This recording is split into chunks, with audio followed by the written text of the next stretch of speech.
You've seen him. Maybe you've been him. The man who can't stop thinking about sex, not in a healthy way.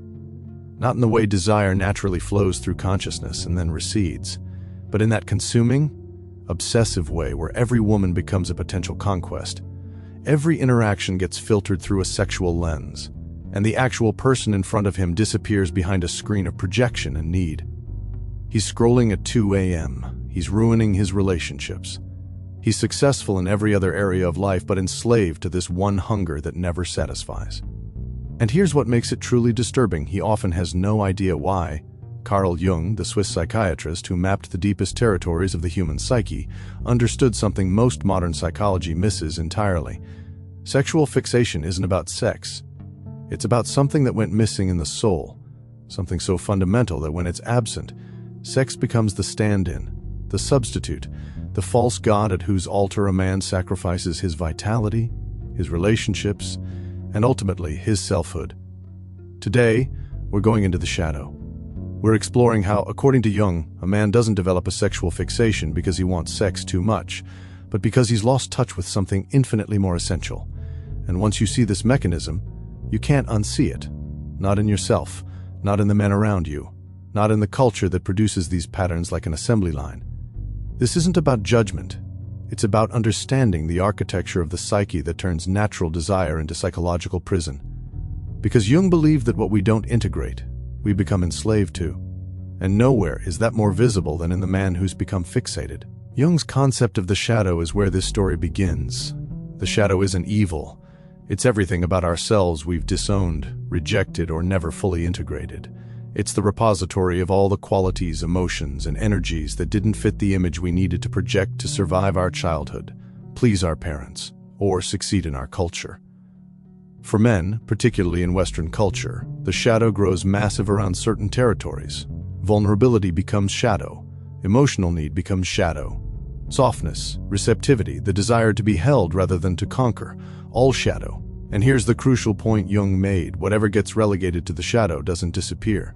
It goes underground. It becomes autonomous. And it starts running your life from the basement of your psyche while your conscious ego believes it's in control. Sexual fixation, Jung would argue, is what happens when too much life force gets trapped in the shadow. Think about it this way.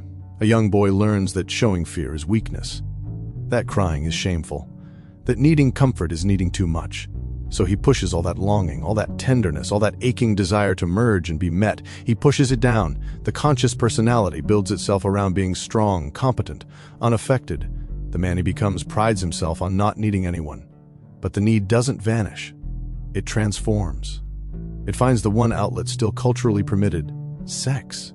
Suddenly, sex carries all the weight of connection he can't ask for directly. Sex becomes the only vulnerability he allows himself. Sex is where he can finally let someone close, where he can drop the armor, where he can experience merger, but only temporarily, only within these carefully bounded parameters. And so sex becomes loaded with all the needs it was never meant to carry. The need for tenderness, for validation, for being seen, for temporary. This is why sexual fixation has that compulsive quality. It's not actually about the sex. It's about trying to feed the shadow through the one narrow opening still available. But here's the trap. It doesn't work. Sex without integration doesn't satisfy the deeper hunger. So the man returns, again and again, like someone trying to quench thirst by drinking salt water. Each encounter promises wholeness, but delivers only temporary relief, and then deeper emptiness. Jung observed that when shadow material is sufficiently repressed, it develops autonomous energy. It literally starts acting on its own, creating intrusive thoughts, compulsive behaviors, and that sense of being driven by forces outside conscious control. The man with sexual fixation often describes it exactly that way. I don't know why I keep doing this. I don't even enjoy it anymore. But I can't stop. That's the shadow, using the only language it has left. And there's more. The shadow doesn't just contain what we've personally repressed. Jung believed in a collective shadow, the repressed material of the entire culture. In a culture that systematically shames male tenderness, that equates masculinity with stoic independence, that offers porn as pacifier and sex as the only acceptable male vulnerability. The collective shadow around sexuality grows enormous. Individual men are swimming in it before they're old enough to understand what's happening. The first step out of fixation, then, isn't shame or willpower. It's recognition. What needs were you not allowed to have? What parts of yourself did you exile? What are you really hungry for when you're compulsively seeking sexual release? Because until a man begins to see the shadow and integrate what's trapped there, sex will continue to carry the weight of all his unmet needs, and fixation will remain the symptom of a much deeper wound. Jung's second crucial concept for understanding sexual fixation is the anima, the inner feminine aspect of a man's psyche. This isn't about gender stereotypes, it's about psychic completeness. Jung believed every man carries within him an unconscious feminine principle, the anima. It represents qualities like feeling, relatedness, intuition, receptivity, and emotional depth. When a man is disconnected from his anima, he experiences himself as fundamentally incomplete. And here's where fixation intensifies. He begins projecting his anima onto external women. Think of projection as a kind of psychic film strip. What's internal and unconscious gets cast outward onto people and situations. When a man hasn't integrated his own anima, when he's cut off from his own emotional depth, his own capacity for feeling and connection, he begins to see that missing piece out there in women. Suddenly, women carry the promise of wholeness. They become the holders of everything he's lost touch with in himself. This is why sexual fixation is rarely about one woman or even about sex with real, embodied human beings. It's about the idealized image, the anima projection. He's not relating to an actual person. He's relating to his own internal image projected outward. She becomes a goddess, a savior, the answer to his incompleteness, and sex becomes the ritual through which he temporarily merges with that projected wholeness. But here's the trap Jung identified. You cannot integrate the anima through external women. You cannot become whole by merging with someone who carries what you've disowned in yourself. The anima must be withdrawn from projection and integrated internally. Until that happens, every woman becomes a disappointing substitute for what's actually an internal task. This explains the characteristic pattern of sexual fixation. Intense idealization followed by devaluation. The woman is built up as perfect, complete, the answer to all longing.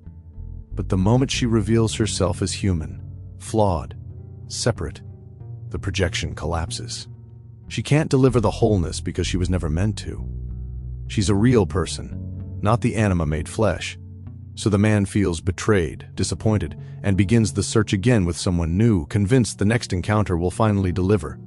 Jung was clear. The journey to wholeness requires withdrawing these projections. It requires a man to turn inward and ask, what am I seeking out there that I need to develop in here? The anima integration means cultivating his own emotional literacy, his own capacity for depth and feeling, his own ability to be receptive rather than always penetrating, to be held rather than always holding. This is terrifying for many men because it means developing the very qualities that culture taught them to despise as weakness. It means letting the anima, that inner feminine, actually speak, actually influence consciousness, actually soften the rigid structures of defended masculinity. It means becoming psychologically androgynous. In Jung's terms, a whole person containing both masculine and feminine principles in conscious integration. Until that happens, sexual fixation will continue, because the man will continue searching out there for what can only be found within. Every conquest becomes an attempt to capture and possess his own disowned wholeness. Every sexual encounter becomes a failed ritual of integration, and the women in his life, real, three-dimensional human beings, get reduced to carriers of his projection, never truly seen or met. Jung had compassion for this struggle because he understood its depth. Integrating the anima isn't a weekend workshop. It's the work of a lifetime. It requires facing the shame and terror around male vulnerability. It requires grief for all the years lived in disconnection. It requires learning an entirely new language of being, one based on feeling rather than conquest, on receptivity rather than control, on merger that doesn't erase boundaries but creates genuine intimacy. The man fixated on sex is often, at the deepest level, a man desperately seeking his own soul, The anima is soul, and until he learns to meet her within, to cultivate that relationship with his own depths, he'll keep seeking her in external women who were never meant to fulfill that role. The shift from fixation to freedom begins when the search turns inward and the work of integration begins. This is where Jung parts ways with Freud, and where the real understanding of fixation deepens. Freud saw libido as fundamentally sexual energy. Jung saw libido as something far more expansive, undifferentiated life force, the energy of the psyche itself. Sexual energy, in Jung's framework, is just one manifestation of this larger libido, one channel through which psychic energy can flow. But here's the critical insight. Libido follows the paths of least resistance and greatest cultural permission. In a man who's learned to shut down most channels of emotional and creative expression, libido concentrates in the few outlets still available. And in our culture, for men, sex remains one of the most permissible channels for intensity, surrender, and release. Think of libido like water. It wants to flow, to animate, to create. In a psychologically healthy individual, libido flows through many channels: creative work, emotional intimacy, spiritual seeking, intellectual passion, connection with nature, meaningful relationships, pursuits that generate vitality and purpose. Life feels full, energized, meaningful. Sexual energy is part of the flow, but it's not carrying the entire river. But when most channels get blocked, when a man can't access emotional depth, when creative expression feels threatening, when vulnerability is forbidden, when his work feels meaningless, when relationships remain superficial because real intimacy requires too much exposure, then libido concentrates in the few channels still open. And sex, especially in its most shallow forms, remains culturally available. This is why sexual fixation often intensifies during periods of life stagnation. Jung would say, the libido is damming up. It's not flowing freely into creative, meaningful, life-generating channels.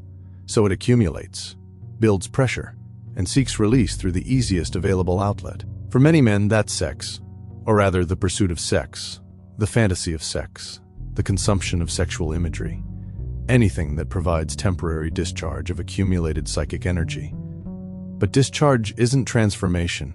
Compulsive sexual release doesn't actually move the life force into creative channels.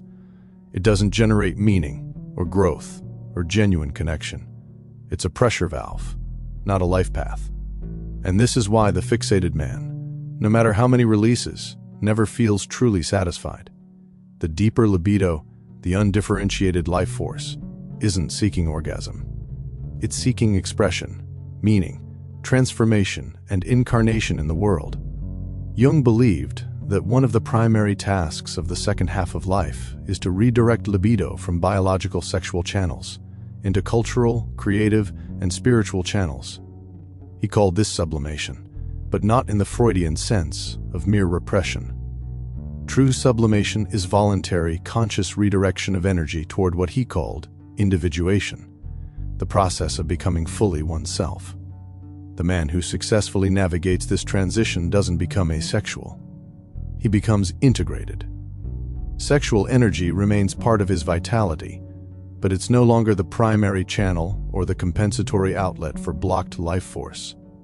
He's opened other rivers.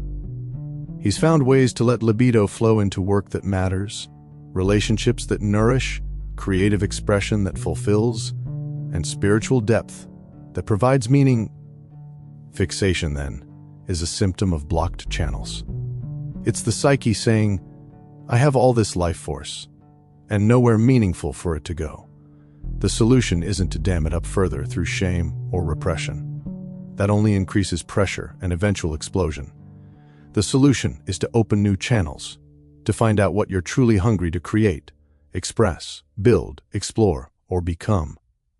To ask, if this sexual energy is life force seeking expression, what does it actually want to create? For some men, this leads to art. For others, to genuine intimacy. For others, to mentorship, building, teaching, or exploring the inner world through practices like active imagination or analysis. The specifics don't matter.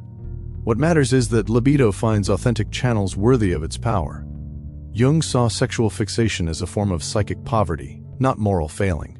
It's what happens when a man's life force has nowhere to go. And the way out isn't through conquering the fixation directly. It's through enriching the life, opening channels, and allowing the libido to flow where it's truly seeking to go, toward wholeness, meaning, and the full expression of one's unique being in the world. Jung understood that fixation often arises from wounding, specifically wounds to a man's sense of potency, value, and masculine identity.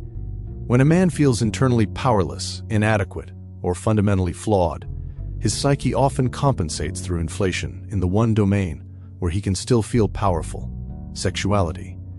This is the compensation mechanism, and it's crucial to understanding why sexual fixation can become so entrenched.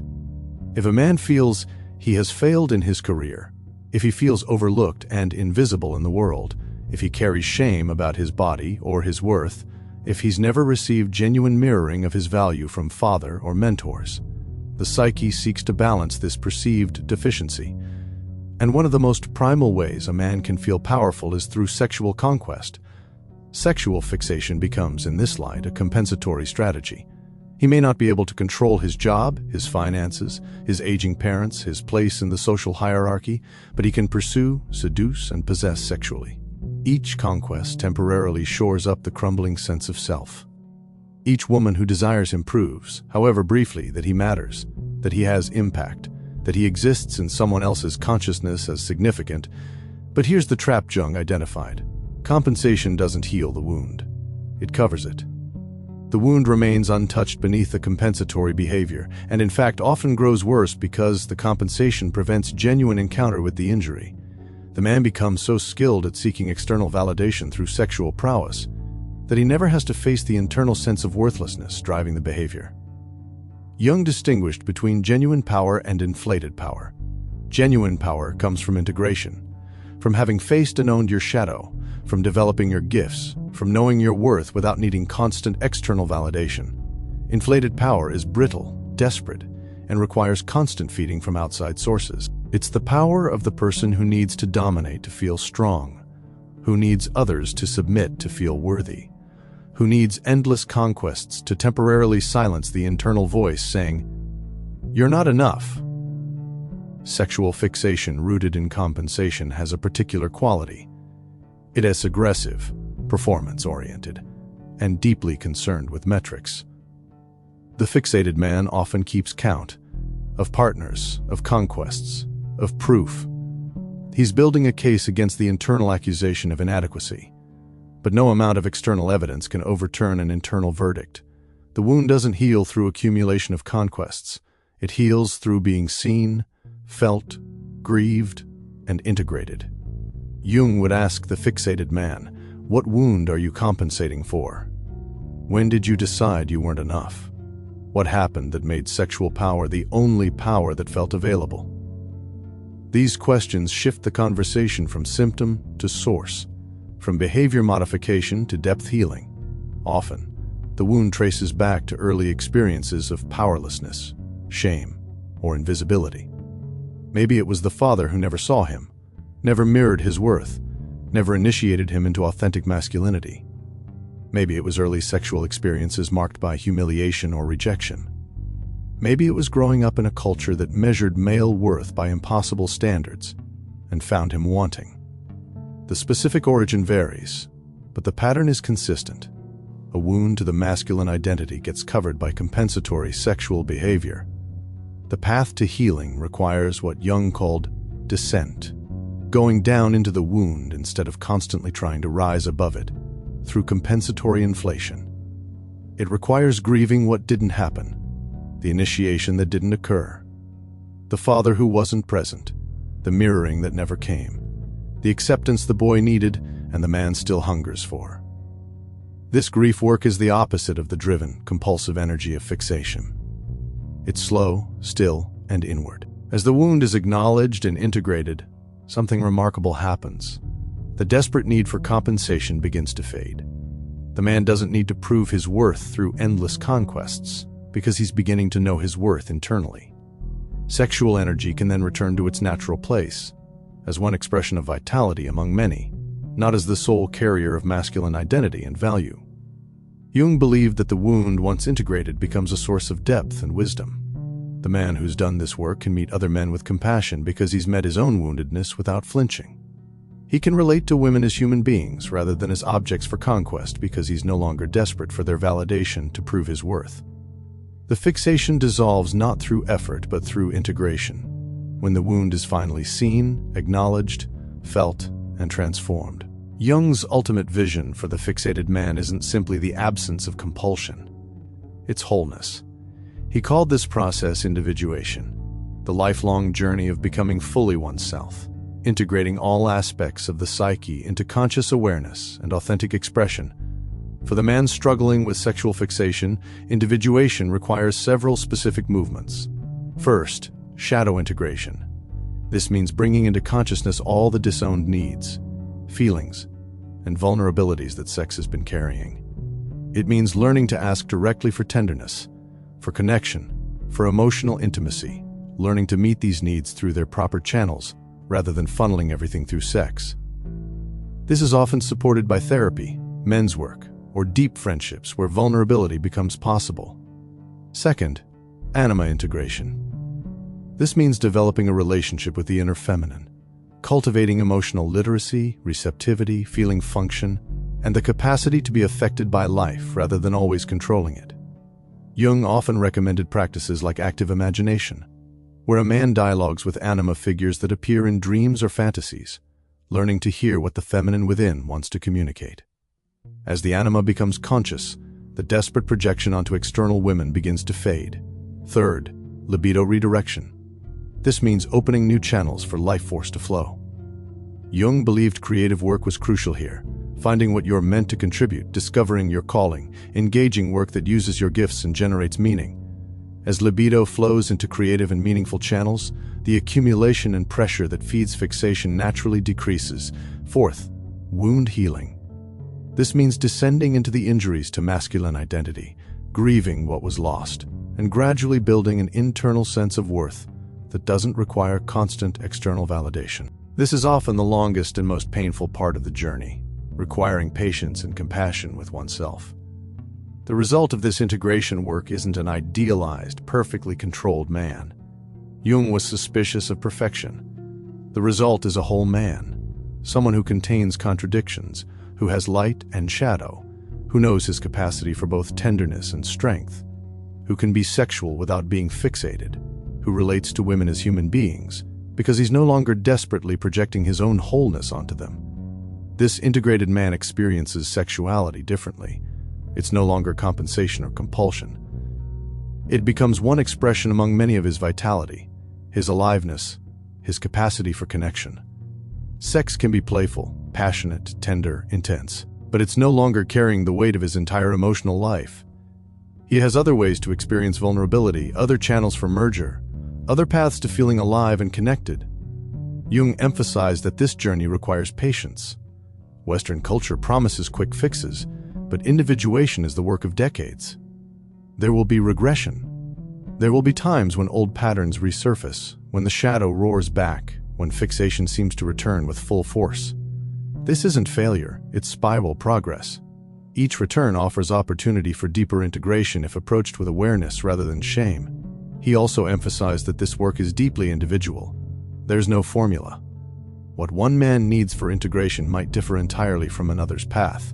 Some men find their way through creative work, others through committed relationship that demands real intimacy, others through spiritual practice that opens them to dimensions beyond the personal. The task is to find your path, not to follow someone else's map. Finally, Jung believed that the man who does this work doesn't just heal himself. He contributes to the healing of the collective. Every man who integrates his shadow, withdraws his projections, heals his wounds, and finds his authentic masculinity becomes a model for what's possible. He interrupts the intergenerational transmission of fixation, wounding, and disconnection. He becomes an elder, a mentor, a holder of wisdom earned through his own descent and return. The journey from fixation to wholeness isn't about becoming sexless or spiritually transcendent. It's about becoming real, a man who knows himself fully, who can meet life and relationship with presence, who experiences sexual energy as part of the larger flow of vitality, not as the desperate solution to internal emptiness. This is Jung's vision. Not perfection, but integration. Not control, but consciousness. Not the absence of desire, but desire in service of wholeness rather than compensation. If you're a man reading this and recognizing yourself in these patterns, or if you're someone loving a man who's caught in this fixation, what Jung offers isn't judgment. It's a map. He's saying, this is understandable. This is how the psyche works when certain developmental tasks get interrupted. This is how natural desire becomes compulsion when it has to carry too much weight. And most importantly, there's a way through. The way through starts with honest self-examination. Not the kind that leads to shame, but the kind that leads to insight. Ask yourself, what am I really seeking in these sexual encounters? What need is going unmet? What part of myself have I disowned? When did I learn that this was the only safe way to be vulnerable, to feel powerful, to experience connection?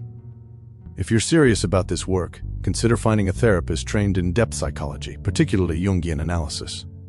This isn't couples counseling or behavioral modification. This is the work of descending into the psyche, meeting what's been exiled, and beginning the slow process of integration. It's expensive, it's time-consuming, and it's often uncomfortable. It's also one of the most profound investments you can make in your life. Begin a dream journal. Jung believed dreams are direct communications from the unconscious, showing us exactly what needs attention. The man struggling with fixation will often have dreams filled with anima figures, shadow encounters, and symbols of fragmentation versus wholeness. Learn to listen to these messages.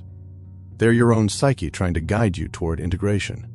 Find or create a men's group, not focused on pickup artistry or sexual conquest, but on authentic masculine development. A space where vulnerability is honored, where emotions are allowed, where men help each other face wounds rather than covering them with compensation. This kind of container is rare, but it's essential for the work of integration. Redirect some of that sexual energy into creative work. Don't try to repress it. Transmute it. If you feel that familiar compulsive pull, ask, what do I actually want to create right now? What wants to be born through me? Then do that thing. Write, build, paint, code, plant, organize, teach. Watch how libido, when given worthy channels, naturally begins to redistribute.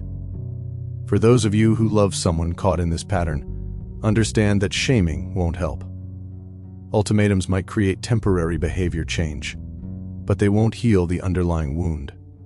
What might help is compassionate boundaries, holding the line on what's acceptable while remaining curious about what's driving the behavior. Encourage therapy. Support his journey inward, but don't make his healing your project. He has to choose the descent himself.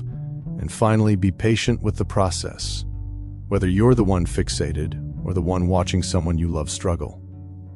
This isn't a problem that gets solved in a month or a year. Jung's vision of individuation is lifelong. But every step toward integration, every moment of choosing consciousness over compulsion, vulnerability over performance, depth over discharge, is a victory. The fixation loses power not through force, but through the gradual building of a life so full, so meaningful, so rich with genuine connection that sex can return to its rightful place. Important, vital, connective, but no longer the only game in town. If this perspective resonated with you, I'd love to hear your thoughts in the comments below. Have you witnessed this pattern in yourself or others? What's your experience with the journey from fixation toward integration? And if you want to go deeper into Jung's psychology and how it applies to modern challenges, subscribe to this channel. There's so much more to explore about the psyche's wisdom and the path to becoming whole. Until next time, do the work. The psyche is waiting.